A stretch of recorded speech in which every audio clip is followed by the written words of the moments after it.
Assalamualaikum warahmatullahi wabarakatuh. Perkenalkan, nama saya Ahmad Rupaldo dari Teknik Permesinan C. Di video ini saya akan mengevaluasi mengenai analisis saya terhadap 8 kerajaan dari mulai kerajaan Samudra Pasai sampai ke kerajaan Ternate Tidore. Selamat menyaksikan. Yang pertama ada kerajaan Samudra Pasai. Menurut analisis saya tentang kehidupan politik di kerajaan Samudra Pasai ini terdiri atas 3 struktur sistem pemerintahan yang ada di dalamnya. Yang pertama itu ada menteri, yang keduanya ada sabandar, dan yang ketiga ada kedi. Di Samudra Pasai ini raja-raja yang berkuasa di Samudra Pasai telah memberikan kontribusi yang lebih untuk kerajaan Samudra Pasai, sehingga kerajaan Samudra Pasai ini dapat dikatakan sebagai kerajaan yang besar pada zamannya. Contohnya pada masa pemerintahan Sultan Muhammad Malik Az-Zohir, kerajaan Samudra Pasai atau kerajaan Aceh ini dapat membawa kerajaan Perla dalam ekspansinya dan membawa Sultan Mansur menjadi salah satu anggota di kerajaan Samudra Pasai, ditempatkan maksudnya. Lalu pada masa pemerintahan berikutnya yaitu Sultan Ahmad Malik Az-Zohir. Pada masa pemerintahan raja itu, kerajaan Samudra Pasai itu disatukan atas nama Samudra Pasai. Jadi kerajaan Samudra Pasai sudah tidak terpecah lagi, dia itu menjadi negara yang satu. Kerajaan tersebut pernah dipimpin juga oleh Sultan Zain, di mana Sultan Zain ini mampu membawahi kerajaan Pedir dalam melakukan ekspansi dan membawa nama baik kepada kerajaan Samudra Pasai. Kerajaan Samudra Pasai sendiri berselisih dengan kerajaan Nakur. Puncak dari perselisihan ini atau konflik ini yaitu ketika kerajaan Nakur menyerang kerajaan Samudra Pasai yang menyebabkan Sultan Pasai terbunuh. Analisis saya mengenai kehidupan ekonomi kerajaan Samudra Pasai yaitu kerajaan Samudra Pasai sangat berkaitan erat dengan pelayaran dan perdagangan, di mana kerajaan Samudra Pasai ini dekat dengan Selat Malaka. Selat Malaka itu pada saat itu merupakan jalur pelayaran dunia pada saat itu. Jadi kerajaan Samudra Pasai dapat dihubungkan jalur perdagangannya dan pelayarannya kepada negara-negara Arab, India, dan China. Sangat diuntungkan sekali. Analisis saya mengenai kehidupan sosial di kerajaan Samudra Pasai. Kerajaan Samudra Pasai ini sewaktu berdirinya kan dekat dengan Selat Malaka. Kerajaan Samudra Pasai otomatis berada di jalur perdagangan dunia saat itu. Nah, di Selat Malaka inilah orang-orang yang mengantarkan barang dagangan mereka ke Selat Malaka atau ke kerajaan Samudra Pasai untuk berdagang yang bervariasi, terutama dari negara-negara Arab. Ya, dari negara-negara Arab, Gujarat, dan Persia.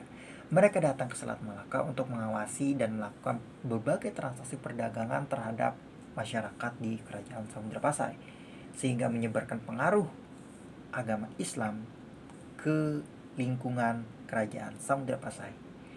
Bukan hanya itu, bukan hanya penyebarannya saja, penyebaran agama tersebut dianut sebagian besar oleh masyarakat yang ada di kerajaan Samudra Pasai dan menjadikan agama Islam salah satu agama yang wajib dipegang teguh oleh masyarakat Samudra Pasai, dan memberikan manfaat juga dari penyebaran agama itu, yaitu kerajaan Samudra Pasai memiliki relasi yang kuat terhadap negara-negara Arab sehingga memajukan jalur perdagangan mereka dan memudahkan jalur pelayaran mereka juga.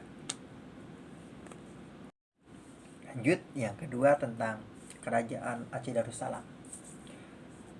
Menurut analisis saya tentang kehidupan politik dari kerajaan Aceh Darussalam ini, kerajaan Aceh Darussalam mengalami beberapa fase pemerintahan, di mana ada salah satu fase pemerintahan yang membawakan nama baik Aceh sendiri dan mencapai masa kejayaan atau keemasan. Yang pertama, kerajaan Aceh Darussalam ini dipimpin oleh Sultan Ali Mugayatsah, di mana Sultan Ali Mugayatsah ini melakukan beberapa ekspansi untuk memperluas wilayah kekuasaannya. Setelah wafat digantikan oleh Sultan Salahuddin. Sultan Salahuddin ini tidak memperdulikan atau tidak mengurus kerajaan Aceh Darussalam, sehingga kerajaan Aceh Darussalam mengalami beberapa kemerosotan. Dan masa pemerintahannya berakhir digantikan oleh Sultan Alauddin. Sultan Alauddin ini berusaha untuk memperbaiki lagi kesalahan-kesalahan oleh sultan sebelumnya. kerajaan Aceh Darussalam mampu menaklukkan wilayah sekitarnya. Contohnya menaklukkan kerajaan Aru. Lanjut dengan menaklukkan kerajaan Malaka, namun gagal. Dari beberapa pergolakan tersebut, timbullah pemberontakan dan perebutan kekuasaan, sehingga masa pemerintahan dari Sultan Alauddin berakhir. Lanjut dengan masa pemerintahan Sultan Iskandar Muda, yaitu seorang sultan atau seorang raja yang mampu membawa nama baik kerajaan Aceh Darussalam itu menjadi kerajaan terbesar dan termasyhur, atau kerajaan tersebut dapat dibilang mencapai masa sangat keemasan dari fase-fase sebelumnya, daripada fase-fase pemerintahan sebelumnya, di mana kerajaan Aceh Darussalam pada saat ini pada saat masa pemerintahan Sultan Iskandar Muda dapat dikatakan sebagai kerajaan dengan perdagangan yang amat masyhur dengan relasinya kepada negara-negara asing, dan menjadikan kerajaan Aceh Darussalam itu sebagai bandar transito atau pusatnya perdagangan lalu lintas perdagangan antar dunia. Pada masa pemerintahan Raja atau Sultan Iskandar Muda ini, kerajaan Aceh mampu menaklukkan kerajaan-kerajaan lainnya dengan sangat mudah dan menjadikan salah satu kerajaan yang paling terkuat di pesisir utara Sumatera. Analisis saya mengenai hubungan ekonomi atau kehidupan ekonomi kerajaan Aceh Darussalam ini adalah kerajaan Aceh Darussalam sangat berkaitan erat dengan pelayaran dan perdagangan, di mana kerajaan Aceh Darussalam ini menggantungkan ekonomi mereka terhadap pelayaran dan perdagangan. Oleh sebab itu, pelayaran dan perdagangan merupakan salah satu faktor utama dalam kemakmuran dan kemasyhurannya ekonomi kerajaan Aceh Darussalam ini. Dengan adanya korelasi dengan pihak-pihak asing, maka dari itu kerajaan Aceh Darussalam dapat melakukan ekspor keluar. Komoditas yang diperdagangkan meliputi lada, emas, minyak tanah, dan lain-lain. Yang diekspor atau diperdagangkan ke luar negeri atau kepada pihak asing adalah lada yang merupakan rempah-rempah. Dari kemasyhuran dan kemakmuran tersebut, kerajaan Aceh Darussalam sekali lagi dikatakan sebagai kerajaan Islam terkuat di pesisir utara dengan armada yang bersenjata kuat dan kekuatan kemakmuran ekonominya yang bisa dikatakan amat besar. Selanjutnya, analisis mengenai kehidupan sosial di kerajaan Aceh Darussalam. Kerajaan Aceh Darussalam sangat bergantung dengan perdagangan. Ya, oleh karenanya mereka memiliki relasi terhadap wilayah-wilayah lain, terutama para pedagang asing. Nah, dengan adanya relasi perdagangan dengan orang-orang asing yang berada di luar sana, terutama orang-orang Arab, Persia, Gujarat, kemudian mereka singgah dan menetap di kerajaan Aceh Darussalam ini. Nah, dari situ mereka menyebarkan ajaran-ajaran mereka. Terutama di sini adalah ajaran-ajaran Islam. Dengan menyebar ajaran ini, maka hukum adat yang berlaku di sana merupakan hukum adat yang berlandaskan ajaran-ajaran Islam. Dengan kata lain, hukum adat dengan syariat Islam. Hukum adat yang dikenal di sana yaitu hukum adat Makutha Alam, di mana sang sultan atau sang raja diatur sedemikian rupa dengan melibatkan para ulama dan perdana menteri. Sekarang kita beralih ke kerajaan Demak. Analisisnya mengenai kehidupan politik dari kerajaan Demak. Di kerajaan Demak ini kira-kira berdiri pada kisaran tahun 1478. Hal itu berdasarkan pada saat jatuhnya Majapahit yang diperintah oleh Prabu Kertabumi atau Prabu Brawijaya V. Kehidupan politik di kerajaan Demak juga pernah dipimpin kerajaan itu juga pernah dipimpin oleh Raden Patah. Setelah wafatnya Raden Patah, kerajaan Demak itu dipimpin oleh Adipati Yunus. Dia menjadi Sultan Demak selama 3 tahun, kemudian digantikan oleh adiknya yang bernama Sultan Trenggana melalui perebutan takhta dengan Pangeran Sekar Sedolipan. Nah, untuk memperluas daerah kekuasaannya, Sultan Trenggana menikahkan putra-putrinya antara lain dinikahkan dengan Pangeran Hadiri dan Kalinyamat dari Jepara dan Pangeran Adiwijaya dari Pajang. Sultan Trenggana berhasil meluaskan kekuasaannya ke daerah pedalaman. Dia berhasil menaklukkan Dahda atau Kediri, Madiun, dan Pasuruan. Kita beralih ke kehidupan ekonomi dari Kerajaan Demak. Perekonomian Kerajaan Demak berkembang ke arah perdagangan maritim dan agraris. Jadi ambisi Kerajaan Demak menjadi negara maritim diwujudkan dengan upayanya merebut Malaka dari tangan Portugis. Namun upaya ini ternyata tidak berhasil lantaran perdagangan antara Demak dengan pelabuhan-pelabuhan lain di Nusantara cukup ramai. Demak berfungsi sebagai pelabuhan transit atau penghubung daerah penghasil rempah-rempah dan mempunyai sumber penghasilan pertanian yang cukup besar. Analisis kehidupan sosial dari Kerajaan Demak. Kehidupan sosial Kerajaan Demak sudah berjalan teratur. Pemerintahannya diatur dengan hukum Islam. Akan tetapi, norma-norma atau tradisi lama itu tidak dapat ditinggalkan begitu saja. Soalnya di Kerajaan Demak tidak jauh berbeda dengan masa berkuasanya Majapahit. Perbedaan yang mencolok terdapat pada penggunaan aturan-aturan dan hukum yang cocok dengan ajaran Islam, sehingga terasa lebih tertib dan teratur. Lanjut ke Kerajaan Mataram Islam. Analisis kehidupan politik saya terhadap Kerajaan Mataram Islam. Sebagai pendiri dan raja pertama Kerajaan Mataram Islam, Sutawijaya menghadapi banyak rintangan, terutama dari bupati di pantai utara Jawa yang dulunya tunduk kepada Pajang. Mereka terus melakukan pemberontakan karena ingin melepaskan diri dari Pajang dan menjadi kerajaan yang merdeka. Kendati demikian, Sutawijaya tetap berhasil melakukan perluasan wilayah hingga berhasil menduduki sebuah wilayah Jawa Tengah dan Jawa Timur. Kesultanan Mataram mencapai puncak kejayaan pada masa pemerintahan Sultan Agung. Di bawah kejayaan pada masa pemerintahan Sultan Agung, Mataram sempat beberapa kali melakukan penyerangan ke Batavia atau yang sekarang lebih dikenal dengan Jakarta untuk memerangi VOC. Selain itu, wilayah kekuasaan Mataram hampir meliputi seluruh Pulau Jawa. Kehidupan politik dari Kerajaan Mataram Islam. Letak Kerajaan Mataram Islam sendiri berpusat di Kota Gede, Yogyakarta. Karena posisinya berada di pedalaman, kerajaan ini menggantungkan perekonomiannya pada hasil pertanian. Sedangkan daerah pesisir pantai di wilayah yang dikuasai itu tidak dimanfaatkan. Dengan mengandalkan pertanian, Mataram melakukan penaklukan ke beberapa kerajaan di Jawa Timur dan Jawa Barat. Penarikan upeti dari wilayah-wilayah kekuasaan penghasil beras membuat perekonomiannya berkembang dengan pesat. Analisis kehidupan sosial Kerajaan Mataram Islam. Bermula dari kehidupan ekonomi yang berpijak pada kemampuan pertanian, maka dari situ kemudian disusun suatu masyarakat yang bersifat feodal. Para pejabat dari kerajaan jadi memperoleh imbalan berupa tanah garapan atau lunggu, yang kemudian hal ini memicu munculnya tuan-tuan tanah di tanah Jawa. Kehidupan budaya pada masa perkembangan kerajaan Islam Mataram sendiri cukup bagus. Artinya ada banyak kreasi yang muncul. Ada perkembangan seni tari, seni pahat, seni sastra, dan lainnya. Selain itu juga muncul akulturasi kebudayaan Hindu-Buddha dan Islam. Contohnya adalah cara grebek yang pada awalnya adalah sebuah tradisi pada zaman Majapahit untuk pemujaan roh nenek moyang, kemudian digeser untuk perayaan hari besar Islam. Lalu kita akan membahas Kerajaan Banten.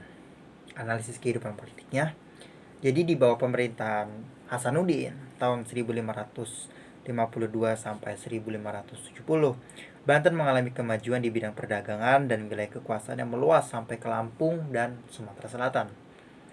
Pada tahun 1570, Sultan Hasanuddin meninggal dan digantikan oleh putranya, yakni Sultan Panembahan Maulana Yusuf. Ia berhasil menaklukkan kerajaan Pajajaran di tahun 1579. Panembahan Yusuf wafat karena sakit pada tahun 1580 dan digantikan oleh putranya, Maulana Muhammad. Pada masa pemerintahannya datanglah Belanda. Ia menyambut kedatangan Belanda dan oleh Belanda ia diberi gelar Ratu Banten. Sepeninggal Ratu Banten, pemerintahan dipegang oleh Sultan Abdul Mafahir Mahmud Abdul Qadir yang masih kanak-kanak. Ia didampingi oleh walinya Pangeran Rana Menggala. Pada tahun 1640, Abdul Mafahir diganti oleh Abu Al-Mali Ahmad. Pemerintahan selanjutnya dipegang oleh Abdul Fattah yang bergelar Sultan Ageng Tirtayasa. Pada masa pemerintahannya, Banten mencapai kejayaan. Sultan Ageng mengadakan pembangunan seperti jalan, pelabuhan, pasar, masjid yang ada pada dasarnya untuk meningkatkan kehidupan sosial, ekonomi masyarakat Banten. Namun sejak Verenigde Oost-Indische Company turut campur tangan dalam pemerintahan Banten, kehidupan sosial masyarakatnya mengalami kemerosotan. Lanjut kita ke analisis kehidupan ekonomi dari Kerajaan Banten. Banten di bawah pemerintahan Sultan Ageng Tirtayasa dapat dikatakan berkembang menjadi bandar perdagangan dan pusat penyebaran agama Islam. Adapun faktor-faktornya antara lain sebagai berikut. Letaknya strategis dalam lalu lintas perdagangan. Jatuhnya Malaka ke tangan Portugis sehingga para pedagang Islam tidak singgah di Malaka namun langsung menuju ke Banten. Banten mempunyai bahan ekspor penting yakni lada. Banten yang maju banyak dikunjungi pedagang-pedagang dari Arab, Gujarat, Persia, Turki, China, dan sebagainya. Di kota dagang Banten segera terbentuk perkampungan-perkampungan menurut asal bangsa itu. Seperti orang-orang Arab mendirikan kampung Kojan, orang Cina mendirikan kampung Pecinan, orang-orang Indonesia dari suku-suku lainnya mendirikan kampung Banda, kampung Jawa, dan sebagainya. Lalu lanjut ke kehidupan sosial dari kerajaan Banten. Sejak Banten diislamkan oleh Fatahillah pada tahun 1527, maka kehidupan sosial masyarakat Banten secara berangsur-angsur mulai berlandaskan ajaran-ajaran Islam. Setelah Banten berhasil mengalahkan Pajajaran, pengaruh Islam semakin kuat di daerah pedalaman. Pendukung setia kerajaan Pajajaran kemudian menyingkir ke pedalaman, yakni ke daerah Banten Selatan. Mereka kemudian dikenal sebagai suku Baduy. Kepercayaan mereka disebut Pasundan Kawitan, yang artinya Pasundan yang pertama. Mereka mempertahankan tradisi-tradisi lama dan menolak pengaruh Islam. Kehidupan sosial masyarakat Banten semasa Sultan Ageng Tirtayasa meningkat pesat sebab Sultan memperhatikan kehidupan dan kesejahteraan rakyatnya. Namun setelah Sultan Ageng Tirtayasa meninggal, kehidupan sosialnya merosot tajam sebab adanya campur tangan Belanda dalam berbagai kehidupan. Lanjut akan membahas tentang Kerajaan Banjar. Analisis kehidupan politik Kerajaan Banjar. Sultan dalam Kerajaan Banjar merupakan penguasa tertinggi yang mempunyai kekuasaan dalam masalah politik dan keagamaan. Di bawah Sultan ada putra mahkota yang dikenal dengan sebutan Sultan Muta. Ia tidak mempunyai jabatan tertentu tetapi pembantu Sultan. Di samping Sultan terdapat sebuah lembaga Dewan Mahkota yang terdiri dari kaum bangsawan dan Mangkubumi. Mangkubumi adalah pembantu Sultan yang mempunyai peranan besar dalam roda pemerintahan. Mangkubumi di dalam pemerintahan didampingi Menteri Panganan, Menteri Pangiwa, dan Menteri Bumi, dan dibantu lagi oleh 40 orang Menteri Sikap. Tiap-tiap Menteri Sikap mempunyai bawahan sebanyak 100 orang di lingkungan keraton, dan terdapat banyak pegawai atau petugas. Kehidupan ekonomi Kerajaan Banjar. Kerajaan Banjar yang terletak di Kalimantan Selatan memiliki perairan yang strategis sebagai lalu lintas perdagangan. Perdagangan di Banjarmasin pada permulaan abad ke-17 Masehi dimonopoli golongan Tionghoa. Kuatnya penarikan lada dari mereka untuk perdagangan ke Tiongkok mengakibatkan penanaman lada di Banjarmasin menjadi pesat sekali. Perahu-perahu Tiongkok datang ke Banjarmasin membawa barang-barangnya berupa barang pecah belah dan pulang kembali membawa lada. Pada masa puncak kemakmurannya di permulaan abad ke-18 Masehi, hasil rata-rata tiap tahunnya mencapai 12 buah perahu Tiongkok yang datang ke Banjarmasin. Kehidupan sosial Kerajaan Banjar. Dalam kehidupan sosial, masyarakat Banjar terdapat susunan dari peranan sosial yang berbentuk segitiga piramid. Lapisan teratas adalah golongan penguasa yang merupakan golongan minoritas. Golongan ini terdiri dari kaum bangsawan, keluarga raja. Lapisan tengah diisi oleh para pemuka agama yang mengurusi masalah hukum keagamaan dalam kerajaan. Sementara golongan mayoritas diisi oleh para petani, nelayan, pedagang, dan sebagainya. Lanjut ke Kerajaan Gua Talo. Kehidupan politiknya. Sebetulnya ada banyak kerajaan di sekitar Makassar, misalnya Gua Talo, Bone, Sopeng, Wajo, dan Sidenreng. Namun hanya Gua dan Talo yang menggabungkan diri menjadi satu kekuatan dengan nama Makassar. Raja Makassar yang pertama masuk Islam adalah Karaeng Matoaya dengan gelar Sultan Alauddin. Penguasa selanjutnya adalah Malikul Said, berhasil membuat kerajaan Makassar menjadi kerajaan maritim.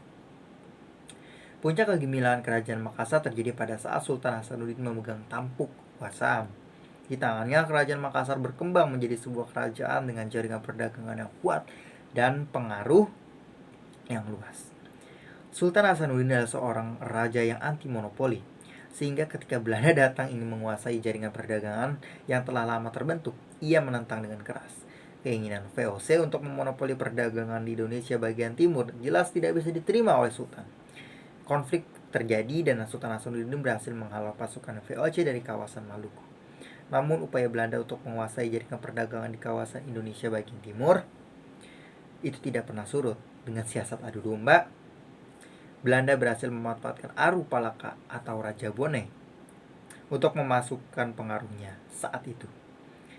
Kerajaan Bone masuk dalam kekuasaan Kerajaan Makassar akhirnya pada tahun 1667. Sultan Hasanuddin harus menandatangani perjanjian Bungaya dengan Belanda. Isi perjanjian itu antara lain VOC diperbolehkan memonopoli perdagangan dengan mendirikan benteng. Makassar melepaskan wilayah-wilayah kekuasaannya dan Aru Palaka dirajakan di Bone. Analisis kehidupan ekonomi Kerajaan Gua dan Talo. Pada masa pemerintahan Sultan Hasanuddin, Kerajaan Makassar menjadi kerajaan maritim yang besar dan menjelma menjadi pusat perdagangan di kawasan Indonesia bagian timur. Ada beberapa faktor yang melatar belakanginya. Malaka jatuh ke tangan Portugis. Beralihnya para pedagang, muncullah para peran Jawa dan letaknya yang strategis. Meskipun harus melayani kepentingan beragam pedagang yang berasal dari berbagai negara, namun Kerajaan Makassar tetap mampu mengatur aktivitas perdagangan tersebut secara tertib dan adil. Analisis kehidupan sosial Kerajaan Gua Talo. Sudah sejak lama, suku Bugis dikenal sebagai bangsa pelaut yang ulung. Salah satu hasil budayanya yang mengagumkan adalah perahu pinisi. Dengan menggunakan perahu itu, mereka mengarungi lautan lepas dan membangun jaringan pelayaran dan perdagangan antar pulau, bahkan antar kawasan. Para penguasa gua sudah sejak lama menerapkan prinsip mare liberum atau laut bebas. Meski begitu, mereka sangat terikat dengan norma adat yang ketat. Norma yang dianut masyarakat Makassar biasa disebut dengan pengadakian, bersumber dari ajaran agama Islam. Bahkan hingga kini, masyarakat Makassar terkenal dengan penghormatan yang kuat pada norma-norma adat. Struktur sosial masyarakat Makassar menjadi golongan bangsawan yang disebut Karaeng. Rakyat kebanyakan yang disebut To Maradeka dan hamba sahaya yang disebut Atta. Lanjut ke kerajaan yang terakhir, yaitu Kerajaan Ternate Tidore. Analisis kehidupan politik Kerajaan Ternate dan Tidore. Kerajaan Ternate dan Tidore tidak pernah lepas dari campur tangan Belanda. Pada abad yang ke-17, bangsa Belanda datang di Maluku dan segera terjadi persaingan antara Belanda dan Portugis. Belanda akhirnya berhasil menduduki benteng Portugis di Ambon dan dapat mengusir Portugis dari Maluku. Belanda yang tanpa ada saingan kemudian juga melakukan tindakan yang sewenang-wenang. Tindakan-tindakan penindasan tersebut jelas membuat rakyat Ternate Tidore tertekan dan menderita. Sebagai reaksinya, rakyat Maluku bangkit mengangkat senjata melawan VOC. Pada tahun 1635 sampai tahun 1646 Masehi, rakyat di kepulauan itu bangkit melawan VOC yang dipimpin oleh Saidi. Sedemikian juga di daerah lain seperti Seram, Haruku, dan Saparua. Namun semua perlawanan berhasil dipadamkan oleh VOC. Sampai akhir abad ke-17 tidak ada lagi perlawanan besar. Akan tetapi pada akhir abad ke-18 muncul lagi perlawanan besar yang mengguncangkan kekuasaan VOC di Maluku. Jika melawan Portugis, Ternate memegang peranan penting. Maka untuk melawan VOC, Tidore yang memimpinnya. Pada tahun 1780, rakyat Tidore bangkit melawan VOC di bawah pimpinan Sultan Nuku. Selanjutnya, Sultan Nuku juga berhasil menyatukan Ternate dengan Tidore. Setelah itu, Sultan Nuku meninggal pada tahun 1805. Tidak ada lagi perlawanan yang kuat menentang VOC. Maka mulailah VOC memperkokoh kekuasaannya kembali di Maluku. Perlawanan yang lebih dahsyat di Maluku baru muncul pada permulaan abad ke-19 di bawah pimpinan Patimura. Analisis kehidupan ekonomi dari Kerajaan Ternate dan Tidore. Kehidupan rakyat Maluku yang utama adalah pertanian dan perdagangan. Tanah di Kepulauan Maluku yang subur dan diliputi oleh hutan rimba banyak memberikan hasil berupa cengkih dan pala. Cengkih dan pala merupakan rempah-rempah yang sangat diperlukan untuk ramuan obat-obatan dan bumbu masak. Karena mengandung bahan pemanas, oleh karena itu rempah-rempah banyak diperlukan di daerah dingin seperti di Eropa. Dengan hasil rempah-rempah, maka aktivitas pertanian dan perdagangan rakyat Maluku maju dengan pesat. Analisis kehidupan sosial kerajaan Ternate dan Tidore. Kedatangan Portugis di Maluku yang semula untuk perdagangan dan mendapatkan rempah-rempah juga menyebarkan agama Katolik. Pada tahun 1534, misionaris Katolik Franciscus Xaverius telah berhasil menyebarkan agama Katolik di Halmahera, Ternate, dan Ambon. Telah kita ketahui bahwa sebelumnya di Maluku telah berkembang ajaran Islam atau agama Islam. Dengan demikian, kehidupan agama telah mewarnai kehidupan sosial masyarakat Maluku. Dalam kehidupan budayanya, rakyat Maluku diliputi aktivitas perekonomian, maka tidak banyak menghasilkan budaya. Salah satu karya seni bangun yang terkenal ialah Istana Sultan Ternate dan Masjid kuno di Ternate. Sekian video dari saya, kurang lebihnya mohon maaf. Wassalamualaikum warahmatullahi wabarakatuh.